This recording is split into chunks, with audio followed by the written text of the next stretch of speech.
হাই friends, আজি এটা বিশেষ প্ৰতিবেদন লৈ পেলাই আপোনালোকৰ সন্মুখত আহিছোঁ। আজি মই এটা বিশেষ টপিকছৰ ওপৰত কথা পাতিম যে ভাৰতত ইমান সঘনে কিছুমান শক্তিয়ে নিজৰ শক্তি প্ৰদৰ্শন কৰে কিয় ভাৰতীয় মানুহক বিপথে পৰিচালিত কৰিবলৈ উঠি পৰি লাগি থাকে। চাওক, আমাৰ ভাৰতৰ শত্ৰুতে গৈছে চুবুৰীয়া দুখন দেশ, একফালে আছে চাইনা আৰু একফালে আছে পাকিস্তান। দুয়োখন দেশে জানে যে ভাৰতক এতিয়া বলে পাৰাটো সহজ নহয়। এতিয়া ভাৰত বহুত শক্তিশালী হৈ উঠিছে। ভাৰতৰ লগত যুদ্ধ কৰা মানে নিজৰ বিপদ মাতি আনা।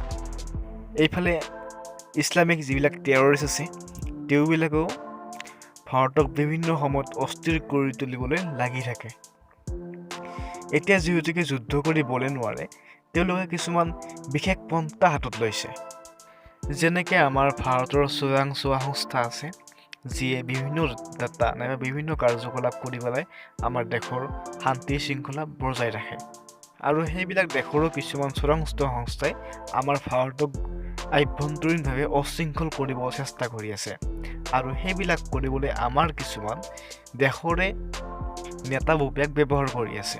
হয়তো আমি গভীৰভাৱে চোৱা নাই কাৰণে বুজি পোৱা নাই। যদি আমি একদম পুলিচ বিষয়ৰ নিচিনাকৈ ভাবোঁ, ভাৰতত যিমানকেইটা আভ্যন্তৰীণ অশৃংখল হৈ থাকে, তেনেবিলাক কথা যদি আমি গভীৰভাৱে দৃষ্টিভংগীৰে চাই লওঁ, তেতিয়াহ'লে আমি নিশ্চয় গম পাম যে যিটো কথাত বিৰোধ কৰিবলগীয়া একোৱেই নাই, সেইটো কথাটো যদি মাত মাতি থাকে, যদি ভাৰতখনৰ প্ৰত্যেকটা বিষয়, চৰকাৰৰ প্ৰত্যেকটা সিদ্ধান্তত তেওঁলোক যদি অসন্তুষ্ট, তেতিয়াহ'লে আমি ইয়াক বুজি পাবলৈ বাকী নাথাকিব। আজি এইটো আমি জাষ্ট ডেমো ভিডিঅ' হিচাপেহে দিছোঁ। অহাকালিৰ ভিডিঅ'ত আমি ইয়াৰ সম্পূৰ্ণ প্ৰতিবেদন আপোনালোকৰ আগত আগবঢ়াম। এই ভিডিঅ'টোত ব্যৱহাৰ কৰা যিবিলাক শ্বট আছে, সেইবিলাক আমি ইণ্টাৰনেটৰ পৰা কালেক্ট কৰিছোঁ। যদি ইয়াত কোনো ধৰণৰ বাস্তৱ ব্যক্তিৰ লগত মিল থকা দেখা পোৱা যায়, তেতিয়াহ'লে আমি দায়ী নহ'ম।